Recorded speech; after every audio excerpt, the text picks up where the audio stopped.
Hello there guys, welcome to another of my live videos, and on this video there is lots to negotiate about. So the Premier League did confirm that the season will resume when it is safe and appropriate to do so, and this got confirmed a couple of days ago when the Premier League had a meeting to establish plans for the remainder of the season. So yeah, it's going to resume when it is safe to do so, and it will be played behind closed doors when it does eventually resume. Now, the Premier League has been suspended since the 9th of March, so it has been suspended now for almost a month. It's suspended until April the 30th, the earliest. And I also want to say that, the Premier League do face a financial penalty of £762 million if the season does not resume. Also, two Premier League players have been told that, top flight clubs face losing 1.137 billion due to the coronavirus pandemic.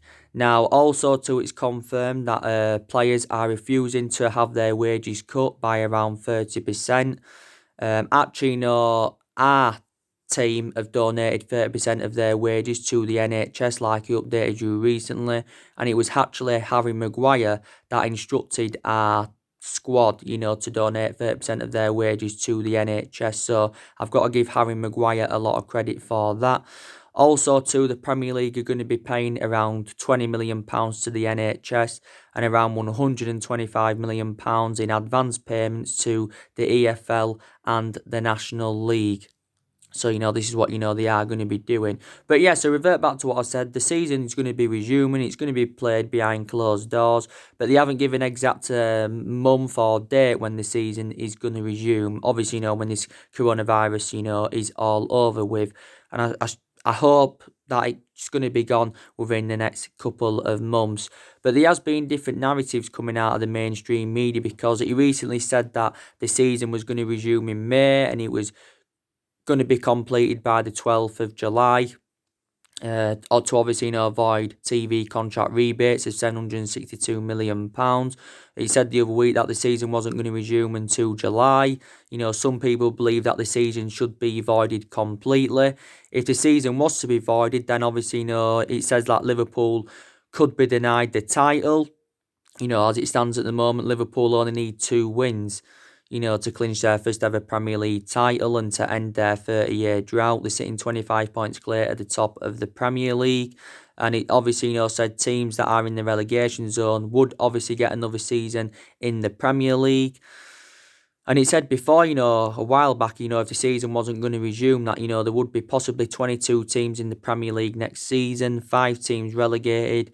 And it says EFL or FA Cup fixtures would be scrapped to obviously, increase Premier League fixtures. So there has been different, narratives coming out about it.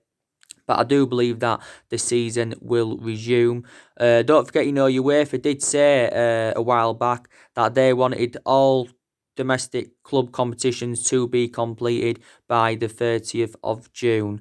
So, and obviously, the new season doesn't it start on like the 8th of August.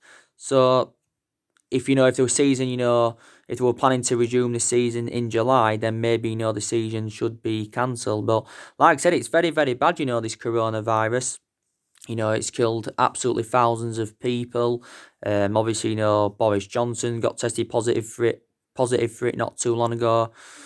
Obviously, the main explanation why football obviously got cancelled in the first place is because Mikel Arteta got tested positive for it. Then obviously, a lot of players in that had to put themselves in self-isolation.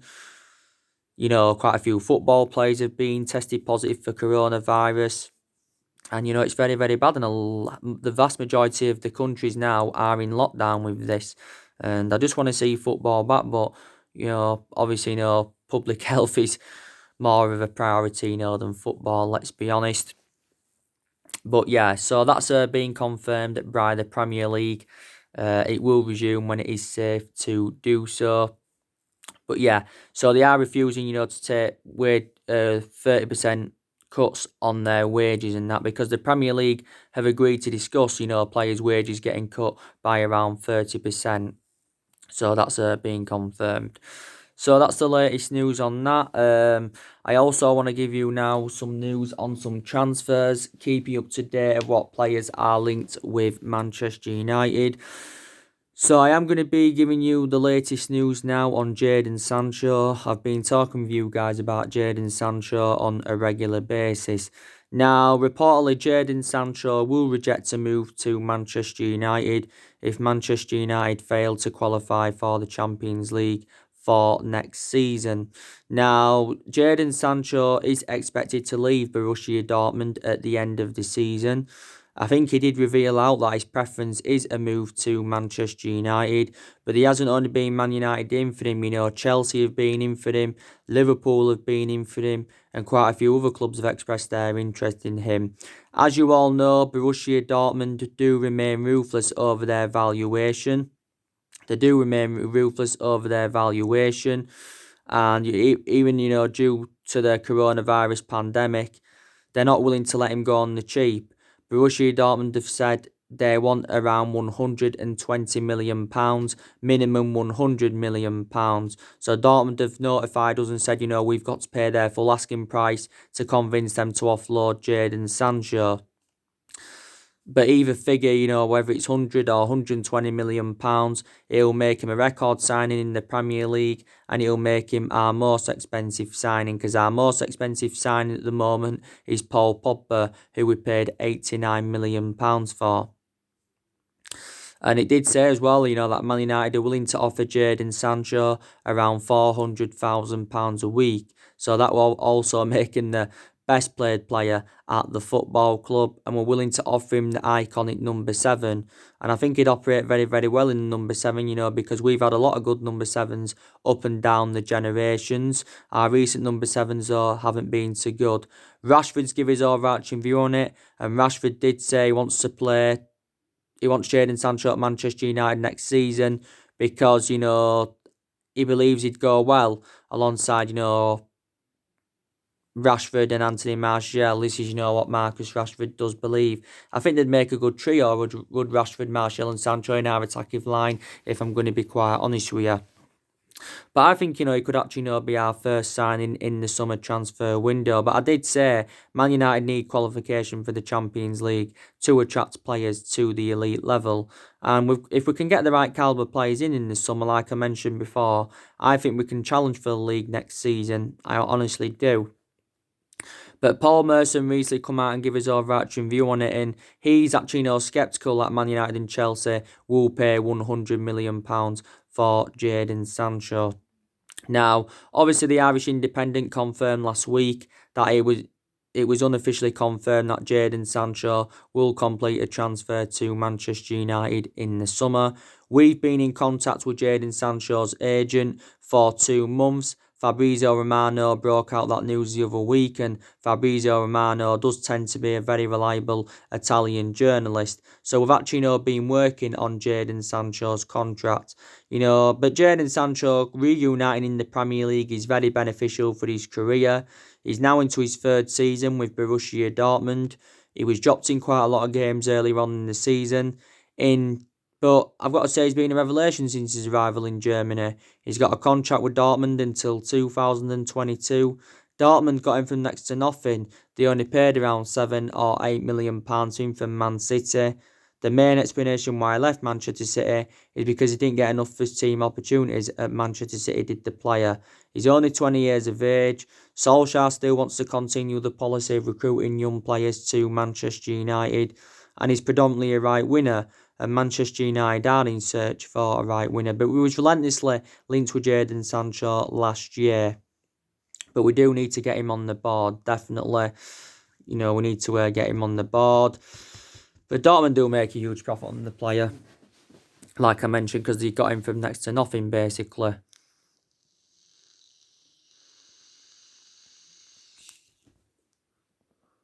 But, we will see what happens. Obviously, if Man United were to miss out on Jadon Sancho, this summer, we've identified a couple of alternatives who we could go in for.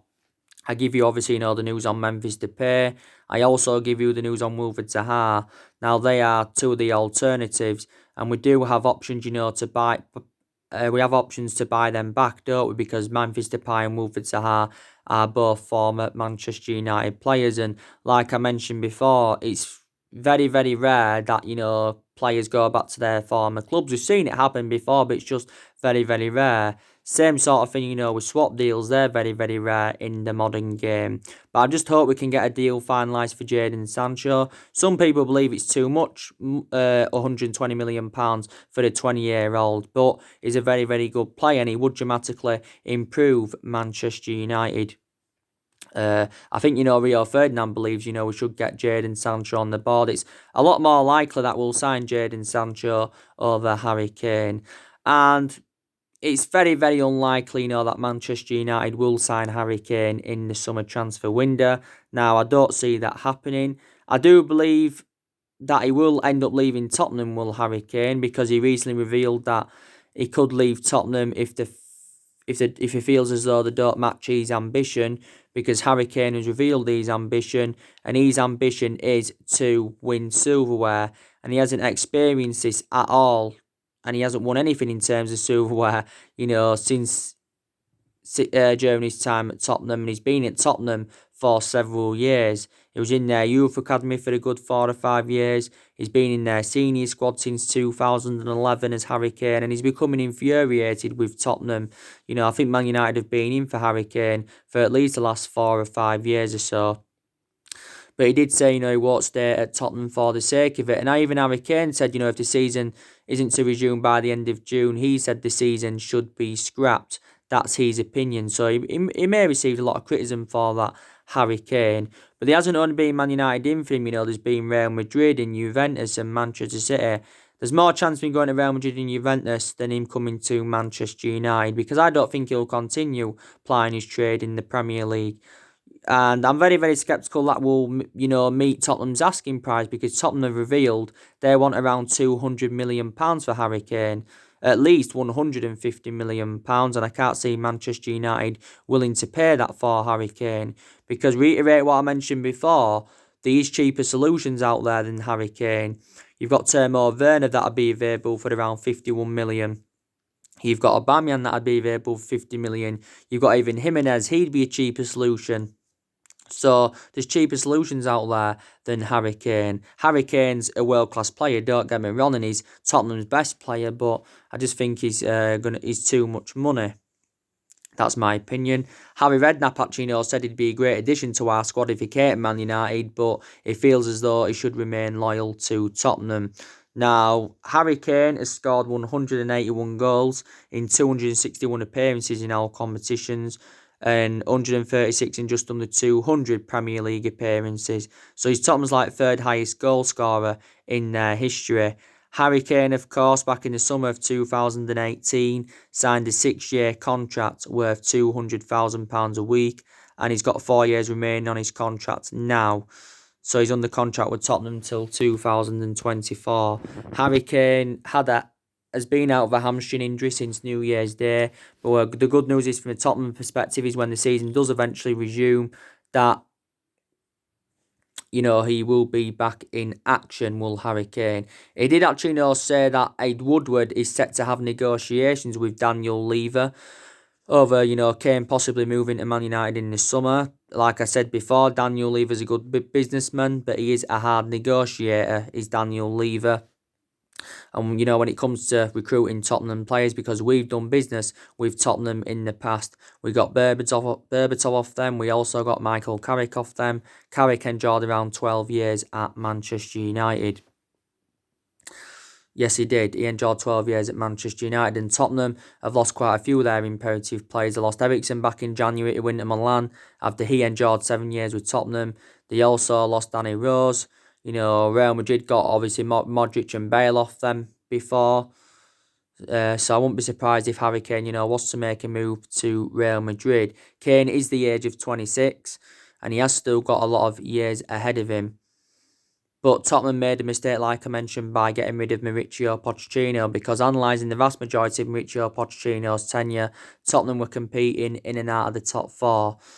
And in the last couple of years, Tottenham did become title contenders. And there's been a lot of speculation about Pochettino possibly going back to Tottenham, Obviously, Jose Mourinho, like I said, he's no longer a manager at the top level, so they made the mistake recommending him in. But Tottenham have had injuries this season, so they've had to make rotation.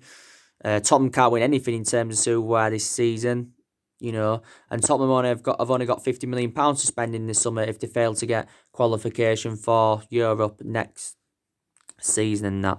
So yeah, I'm very, very sceptical that Manchester United will sign Harry Kane. But if we were to sign Sancho and Harry Kane in the summer transfer window, that'd probably cost us over £300 million. 200 for Kane and 120 for Sancho. That's 320 million on two players. Even if we paid 150 million for Kane, and 120 for Sancho, that'd be 270 million pounds there. So that's still a lot of money on two players.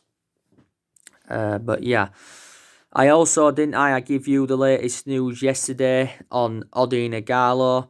Manchester United are going to get Odin Ighalo on a permanent transfer by the looks of things, because Odin Ighalo has recently come out and said, that he wants to stay at Manchester United.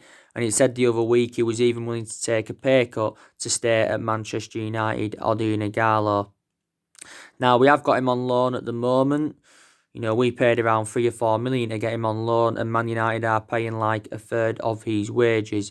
Now, Odin Ighalo, though, has enjoyed a fantastic start to his Manchester United career. He has 4 goals in 3 starts for the football club.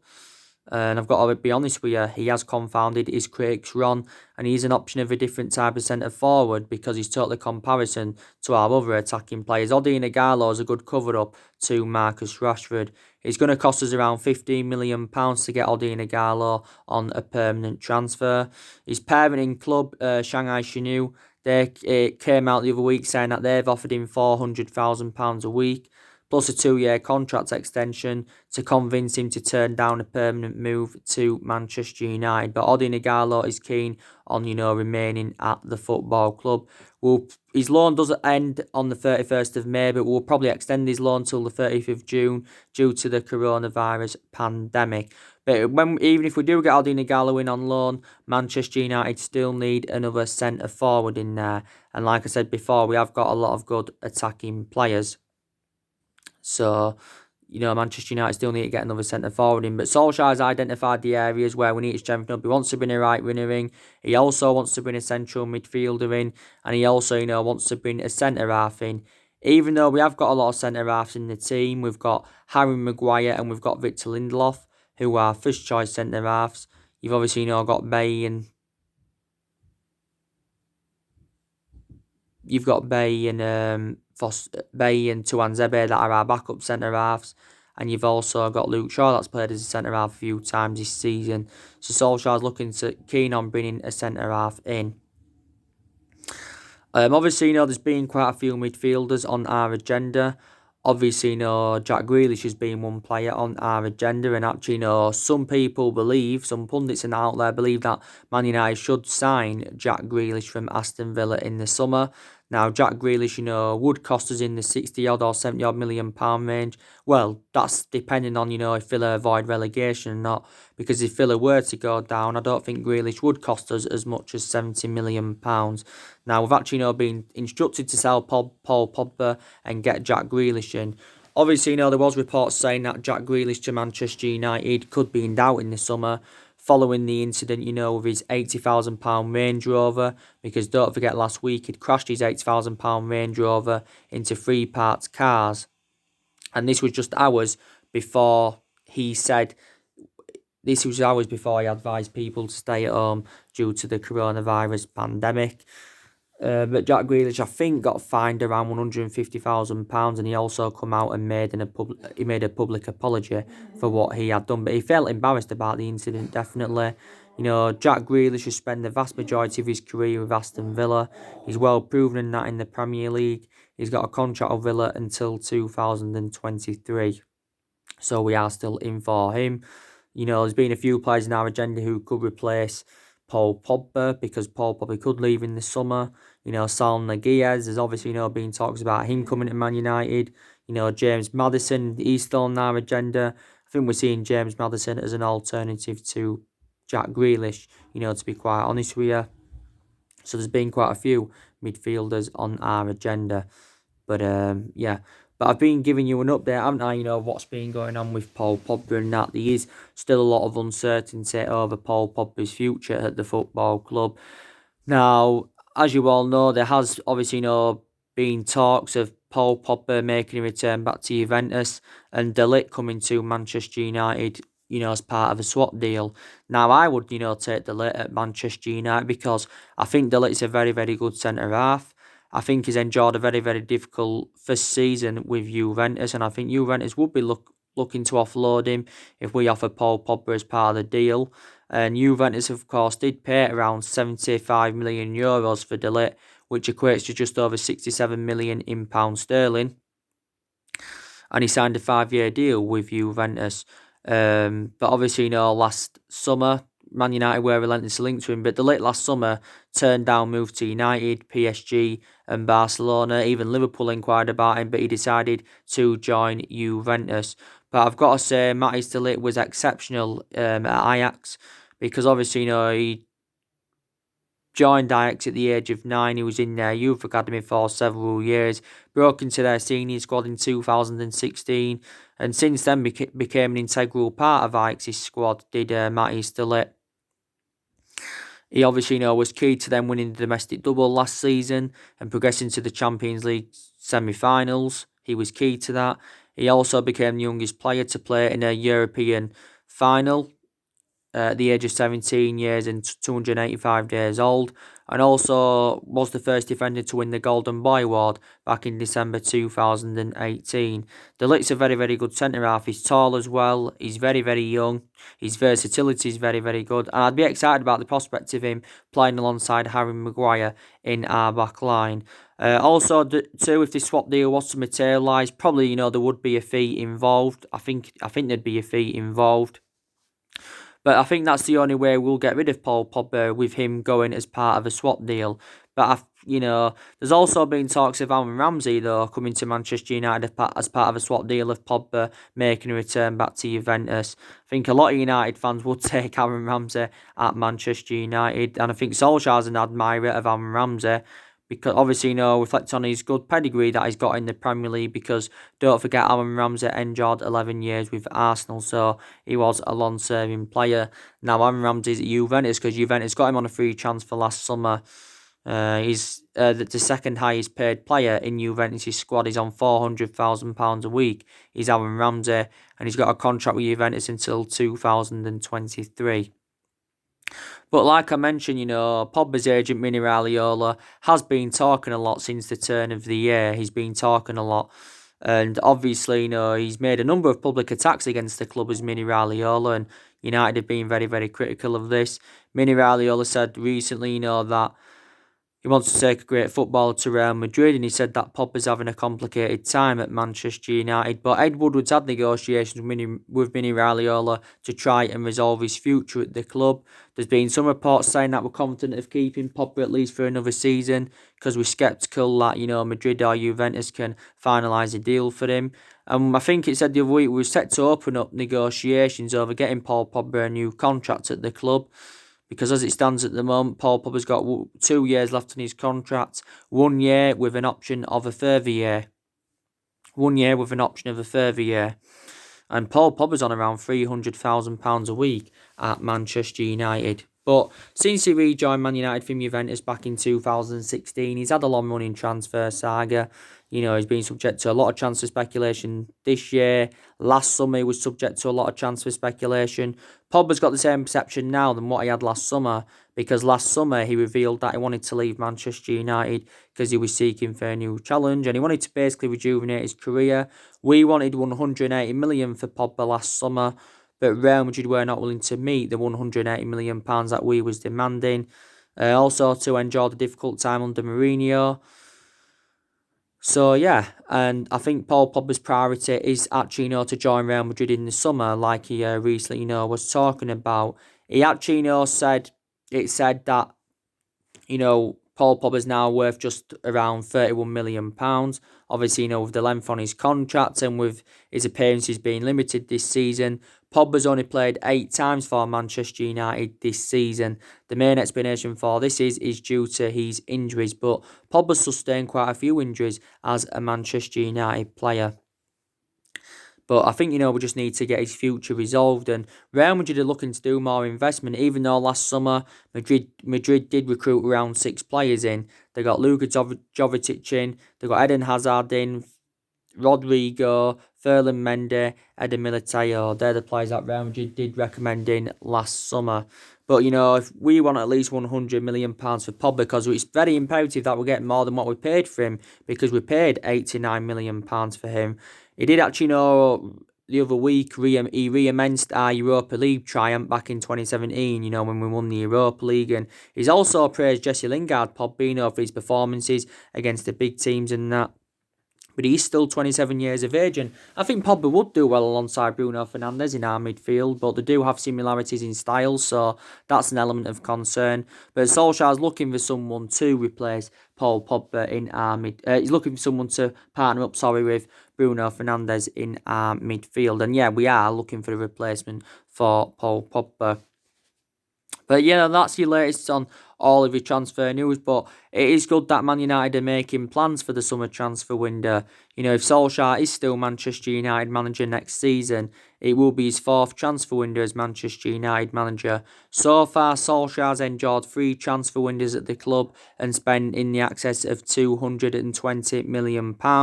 And Solskjaer has been at Manchester United now he's been here now nearly 16 months. He's been permanent Manchester United manager for a year as Solskjaer. But for me, he does deserve at least another season at Manchester United because it is a transition period. And he knows if he's given another season Solskjaer that he's got many expectations to exceed. Now, I think the only way Manchester United will sack Ole Gunnar Solskjaer at the end of the season, and that's if we fail to qualify for the Champions League. But we have got quite a few ambitions this season. The Europa League's an ambition to us. The FA Cup's an ambition to us because that's a chance of us getting some silverware on the board. And as it stands at the moment, we are sitting 5th in the Premier League and we are only 3 points behind Chelsea. 5th place is a Champions League spot, reflecting on Manchester City's ban from the Champions League for the next 2 seasons. As you all know, City have appealed against this decision and they have thrown a lot of money at the appeal.